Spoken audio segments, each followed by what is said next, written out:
This is the story of a boy named David who lived in Abilene, Kansas a long time ago, before such things as televisions or computers or cell phones. David's family lived across the railroad tracks on the poor side of town, in a cramped house with no running water and no indoor bathroom. They didn't even have a pet llama. Like most poor boys, David wore his older brother's hand-me-downs, and he had to make his own toys, too. And his family ate potatoes at every meal. David's parents had taught him that faith in the Lord and hard work mattered more than being poor, but that didn't make him any less sick of potatoes. David's day began at 5:30 each morning, when some of the lazier birds still slept. David had chores to finish before he could play. And some of the chores, like doing the laundry and washing dishes, David hated. But as for working in the garden, David didn't mind that at all. He enjoyed growing things, and his mother allowed him to sell what he'd grown for spending money. Once he'd finished his chores, David might wade or fish in Mud Creek or play Wild West with his brothers. David would pretend he was Bat Masterson or Wild Bill Hickok, chasing bandits and roping rustlers. But David's favorite activity was playing sports, especially baseball. He dreamed of being a major league pitcher one day, or a great shortstop like his hero, Honus Wagner. David was a good boy, but that didn't mean he was good all the time, only that he averaged out on the good side. He got in plenty of trouble, too.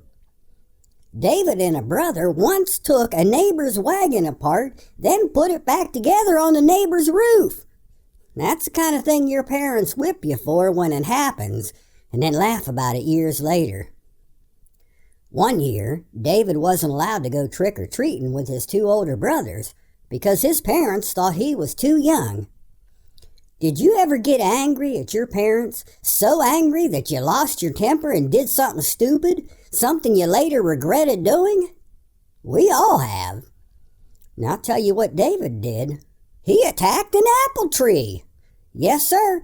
Beat that tree with his fist until his hands were bloody and torn. And David's father found out about it and gave David some more hurt and sent him to bed. "Why do you do this, David?" his mother asked later. "When you don't control your temper, you only hurt yourself." David knew his mother was right, and he made a decision that evening. "I will learn to control my temper," he said. "I will." And he did, though it took a while.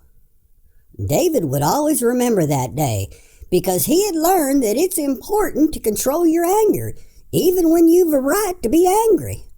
He'd also learned a bonus lesson, not to punch trees. You can't win a fight with a tree. David didn't mind when he fell and scraped his knee one day, but the next morning it hurt, and soon David's leg had swelled and turned black, and David got feverish and said crazy things that didn't make sense. David's parents called the doctor. They were awful worried.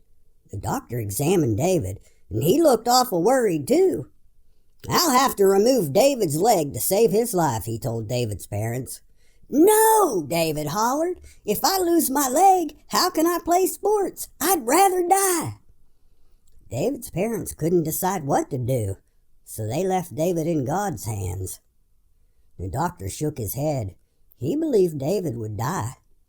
Maybe he didn't know that God's hands is a pretty good place to be.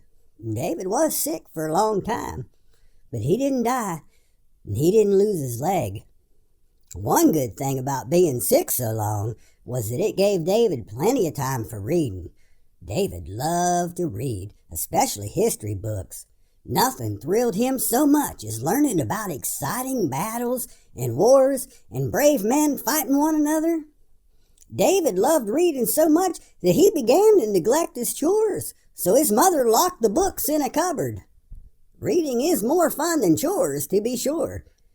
One day David found the key and sneaked the book out of the cupboard so he could read it later. When you love to read, you've just got to have a book. And just because David loved reading didn't mean he quit sports. He played football for his school and was pretty good, too. One time, David's team traveled to another town for a game, and some of the boys found out the opposing team had a black player. "We're not playing against the Negro," they said. Oh, did David get angry?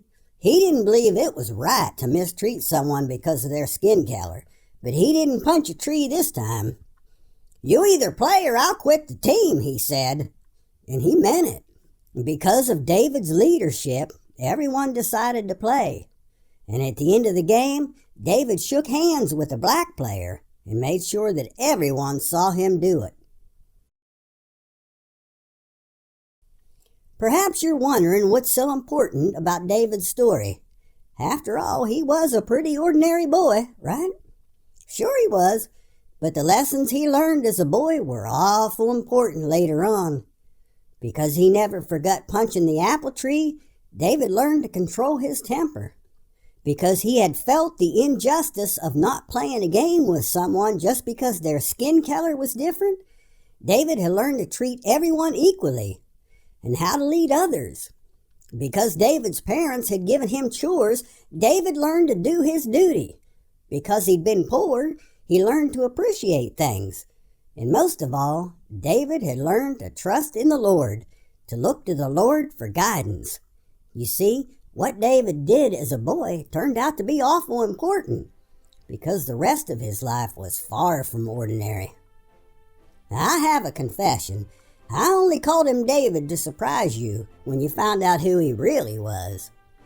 Fact is, no one called him David. Some folks called him Dwight, and other folks called him Ike. Most folks know him as Dwight David Eisenhower, leader of the Allied forces in World War II and the 34th President of the United States. You see, ordinary David grew up to become a great man. But David didn't become a great man after he grew up. He became a great man as he grew up. And that's something I want you to remember. At home, at school, anywhere you happen to be.